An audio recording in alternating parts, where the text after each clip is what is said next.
पालकांनो, RT प्रवेश 2026 तर दुसऱ्या यादीमधील पालकांना आता शेवटची संधी आहे. कारण आता आपल्यास ॲडमिशन घेण्यासाठी आज शेवटचा दिवस आहे.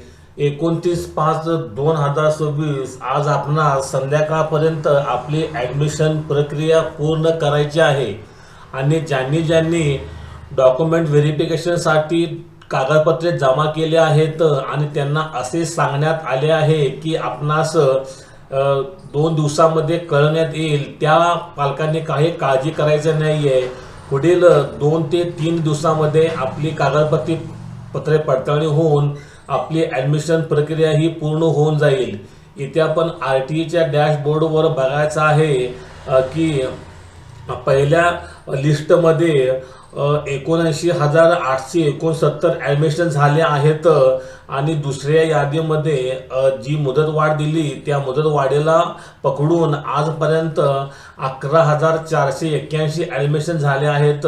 याचा अर्थ असा आहे की आत्ता सकाळी 29/5/2026 रोजी 10:30 वाजेपर्यंत एकूण 91,350 ॲडमिशन हे झालेले आहेत. आणि जर आपण ह्या टोटल जागा ज्या आहेत 1,05,811 याच्यामधून वजा केल्या तर फक्त आता RTEकडे 14,461 जागा शिल्लक आहेत. तर ज्या पालकांनी डॉक्युमेंट व्हेरिफिकेशनसाठी कागदपत्रे जमा केली आहेत त्यांना SMS आलेला नाही आहे आणि त्यांना आपले ॲडमिशन कन्फर्म झाले हे पण अजून समजले नसेल तर त्या पालकांनी काळजी करायची नाही आहे. आपण फक्त SMSवर अवलंबून राहायचं नाही आहे. इथे आपण अर्जाची स्थिती या टॅबवर क्लिक करायचं आहे आणि इथे आपण आपला ॲप्लिकेशन नंबर टाकायचा आहे आणि गो म्हणायचा आहे. गो म्हटल्यानंतर इथे आपणास आपला ॲप्लिकेशन नंबर, शाळेचे नाव आणि इथे आपलं वेटिंग सिलेक्शन टाईप जे काय आहे ते दाखवून जाईल. इथे आपल्या विद्यार्थ्याचे किंवा विद्यार्थिनी जे नाव दाखवले जाईल आणि इथे ॲलोकेटेड यस म्हणत आहे आणि ॲडमिशन स्टेटस ॲडमिटेड येणं गरजेचं आहे. जर आपल्या पाल्याचा ॲप्लिकेशन नंबर टाकल्यानंतर ॲडमिटेड आलं तर याचा अर्थ असा होतो की आपली ॲडमिशन प्रक्रिया ही पूर्ण झालेली आहे आणि आपण कोणत्याही प्रकारची काळजी करायची नाही आहे. आता आपण शाळेमध्ये जाऊन भेटायचं आहे आणि पुढील प्रोसेस पूर्ण करून घ्यायची आहे.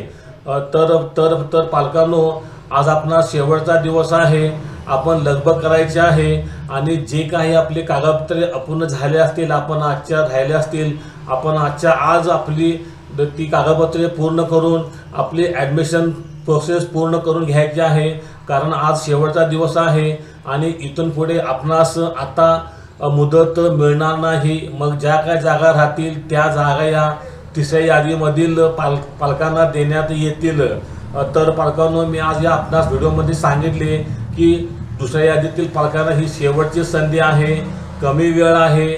आपण SMS चेक करायचा आहे. आपल्या अर्जाची स्थिती बघायची आहे. इथे जर आपले ॲडमिटेड आले तर आपले ॲडमिशन प्रोसेस पूर्ण झालेली आहे आणि आपण शाळेशी कॉन्टॅक्ट करून पुढील प्रोसेस पूर्ण करायची आहे. तर पालकांनो, माझा हा व्हिडिओ कसा वाटला हे मला कळण्यासाठी माझ्या चॅनलला सबस्क्राईब करा, लाईक करा, शेअर करा आणि कमेंट करा. कमेंट केल्यानंतर आपणास लगेच ताबडतोब उत्तर देण्यात येईल. धन्यवाद. थँक्यू.